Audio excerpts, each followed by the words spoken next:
Hi, class. Start the chapter.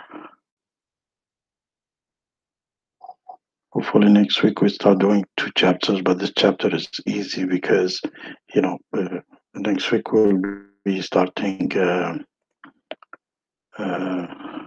some chapters that really they work together. So we'll do two chapters next week. So by the end we finish all the necessary things.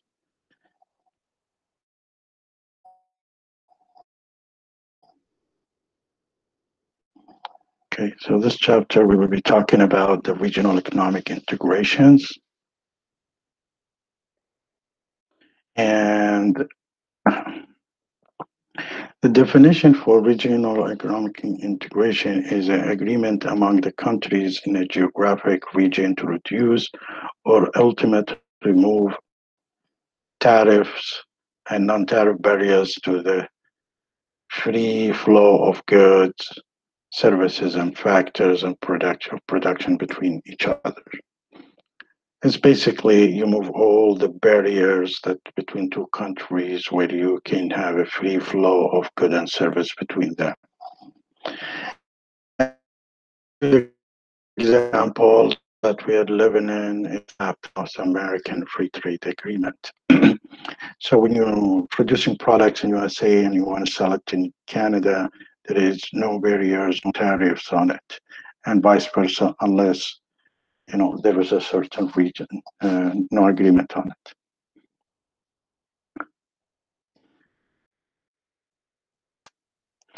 Now there is different level of integration, economic integration. The most one is it is the free trade agreement, which is NAFTA has this one. And then you have the union custom. The more you go out, the more there is a level of integration is higher.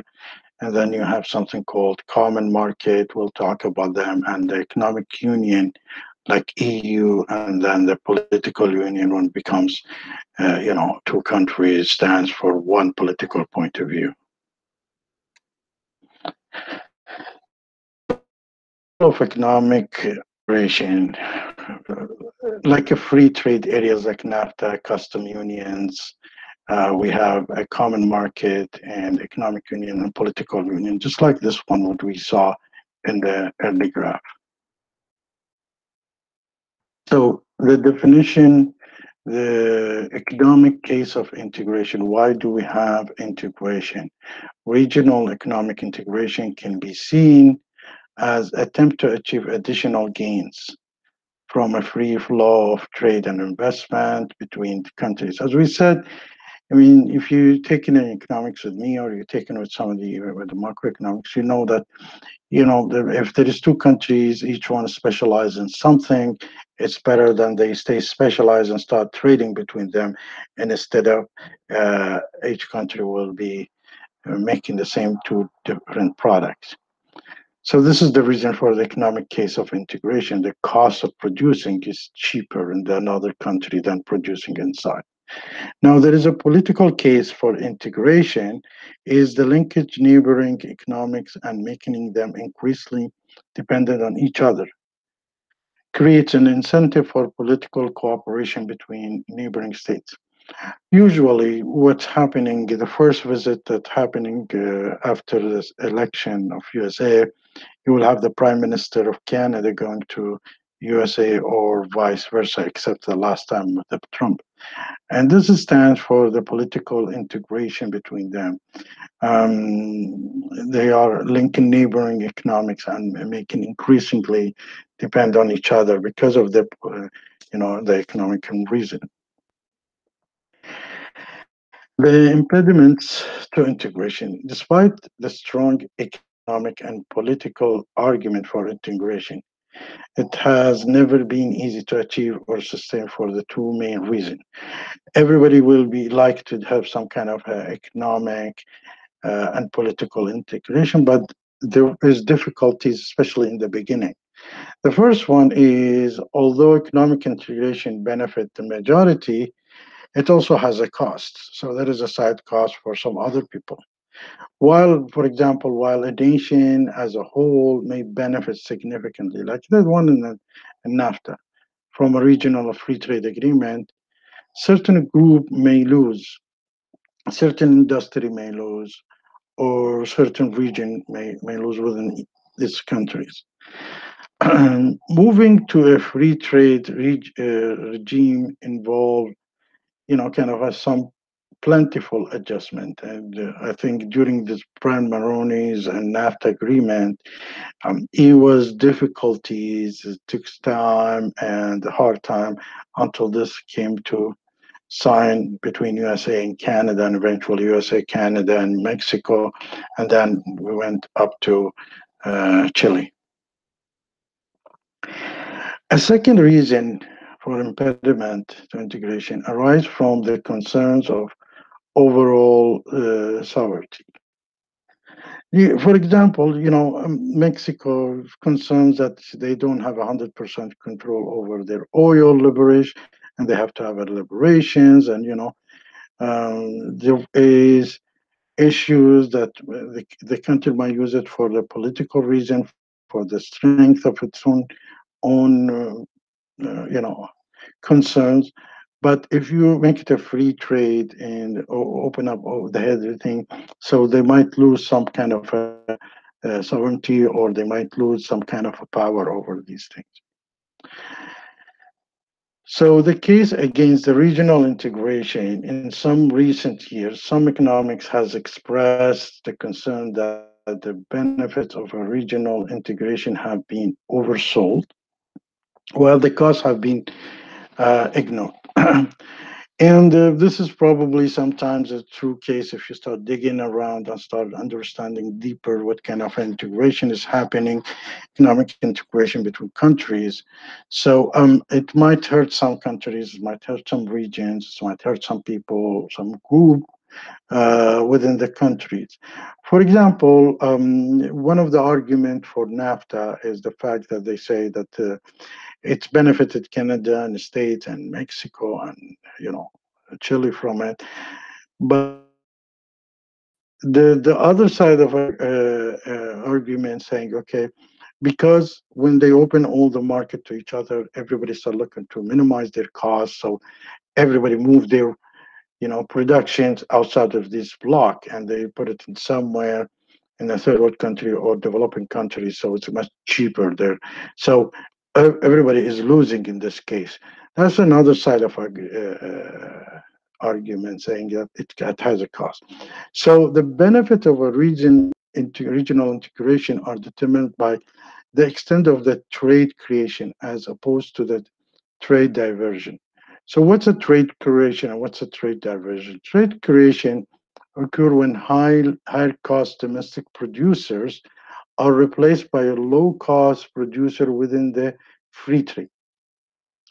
Like to put it easily, when high cost of producing clothing in Canada replaced by low cost producing same clothes in Mexico. But the a trade diversion is occurs when the lower cost external supplier are replaced by a higher cost supplier within the free trade areas. So this is like the trade diversion. So the lower cost external suppliers from that block is replaced by higher cost supplier within the free trade area. Now, lots of examples, and there is things that's happening every once in a while. There is kind of integration showing up. Some of them very successful, like NAFTA or European Union, and some of them less successful, like GCC, which is the Gulf.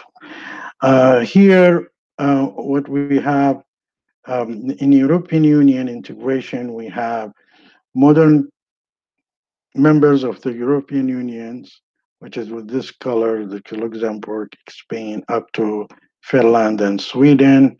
And then you got the candidate, and the political candidate is like all old Yugoslavian countries, plus Turkey, who is planning to join the Union.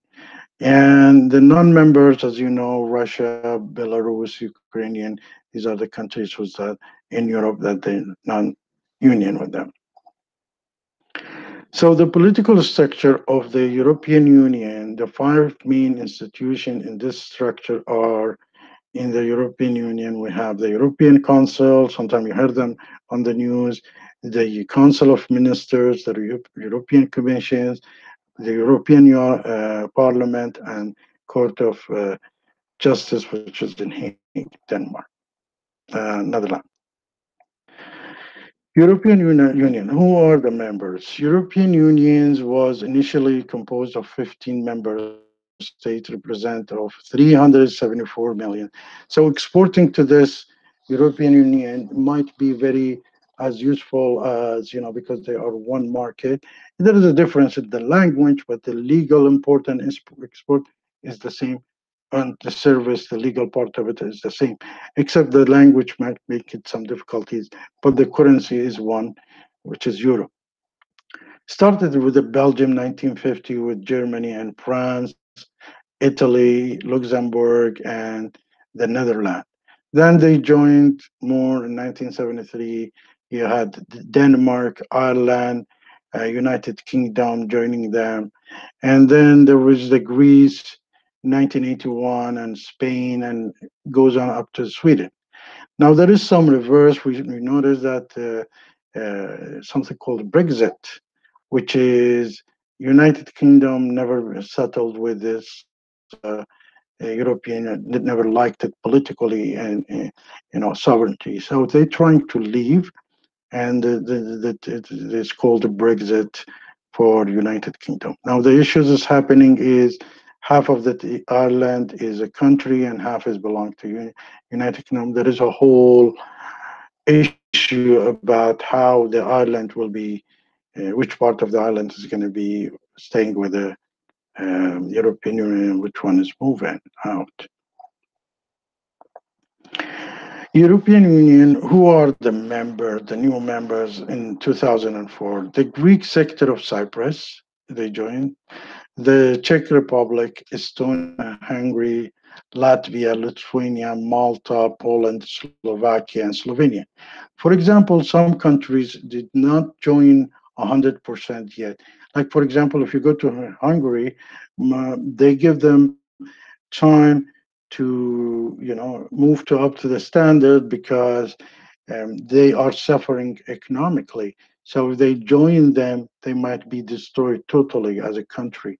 So they're giving them some leeways, some benefits to work out their economic situation. In 2007, we had Bulgaria, Romania joined, bringing the total members of 27 nations, and Croatia in 2013 brought the total of 28. The good part of it, when you're traveling, as I traveled through these European countries, you don't feel there is a border. There used to be a border, but there is none. Sometimes you get stopped by the police just checking, but you don't know who's these police, for example. So there used to be borders, but it's done so very beautifully, smoothly.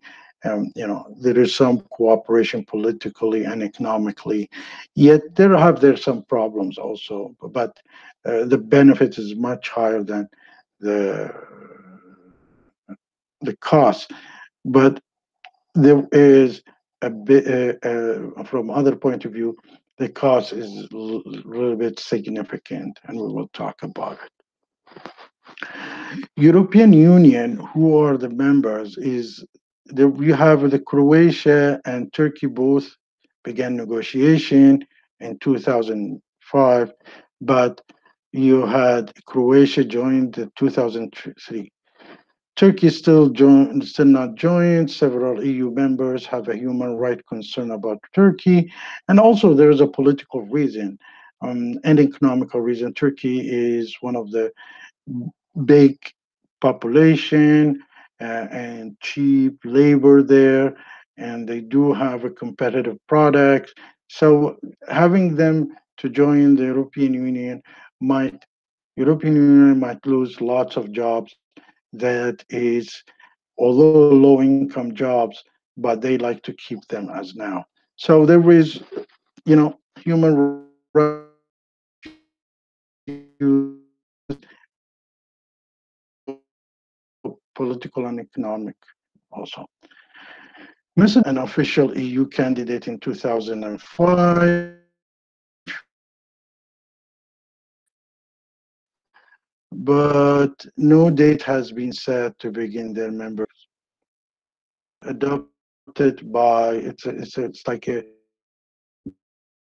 dollars, currencies now euro. The benefit of having a common currencies is the individual and business will realize significant saving from having only one currency because there is no trade of currencies and so there is no cost of trade of currencies between them. A common currency might make it easy to compare the prices across Europe. European producer will be forced to look for ways to reduce their production costs to maintain profits. So it's put them in a very in a competitive situation and supports the development of pan-European capital market. On the other hand, there is a cost for them, and the cost is the national authorities have lost the control of monetary policy. There's two policies that uh, a country will work with it to adjust the economic situation. One, the fiscal policy, and another is monetary policy.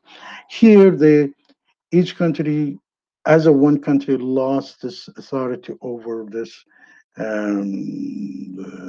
control over one of the tools that they can uh, set up the economic situation of their own countries because they cannot decide whether they increase the price, interest, or lower the price of the euro. The Maastricht is treaty called for establishment of independent European Central Bank. So there might be some central bank, European Center has the responsibility to set up the interest rate and to determine monetary policy for the Eurozone. So the countries are not allow each country, but there is, a European Central Bank. Now we go with the North America, which is NAFTA. NAFTA respond argue that NAFTA should be viewed as the opportunity to create an enlarged and more efficient productive base for their entire region. Only like one likely effect of NAFTA will be that many US and Canadian firms will move some production to Mexico, which is did to take advantage of lower labor. But as I said earlier, also now Mexico is losing the laborers to Bangladesh, for Vietnam, for Brunei. There's much cheaper laborers because, for example, the North American, the Canadian, and the American wants to be more competitive, so they have to, and instead of moving to Mexico, they move to outside somewhere. Arguably, so because our labor's costs in Mexico are both 1/10 of those found in the United States. So there's basically to solve these issues is this country should move to more service oriented, more advanced technology to get more competitive. Now, as I said, the case against NAFTA. Those who oppose NAFTA claim that the ratifications would be followed by a mass exodus of jobs from the United States and Canada into Mexico as employers shout to profit from Mexico lower wage and less strict environment and labors. The period since NAFTA took effect has had a little impact the on trend already in place. So it really, some people saying did not take any impact on the trade and everything, and somebody is like the American government during Trump says no, they did affect us heavily. There is another block of trading block called the BRIC, and then now it's called the BRICS. And BRICS also made up for four countries, and they add South Africa to it. Iran is also potential there or a monitor there. There are some other countries, but mostly Iran is very active also as trying to be the sixth one. So we have the Brazil, we have Russia, We have India and China. And as we said, they added South Africa, which has become a BRICS. And they are the largest economic outside of the OECD. Check the OECD, what it stands and what it does as a bloc. BRICS or BRIC countries, unlike the other countries that make up the G7, and there was a G7, is made of Canada, USA, Japan, Italy, England, I believe and France and Germany. These are the countries also they make the great country, great seven countries, so they call them G7. But unlike the countries that make up the G7, there are large difference between BRICS countries. Now, two of them is democratic or democracies there, while the other two authoritarian regime.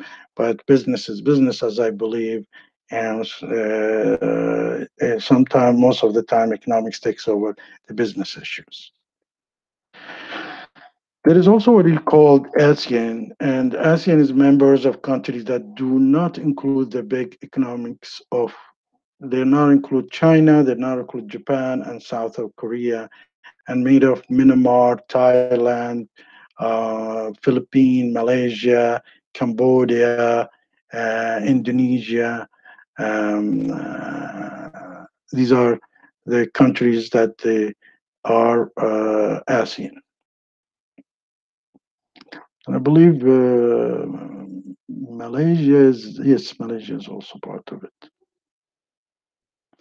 So this is only introductions of different blocks, and it's nice to know how do they work and what's the trade between them. So it's easy, so help us to see how we can deal with them servicely from a service point of view, from the product point of view.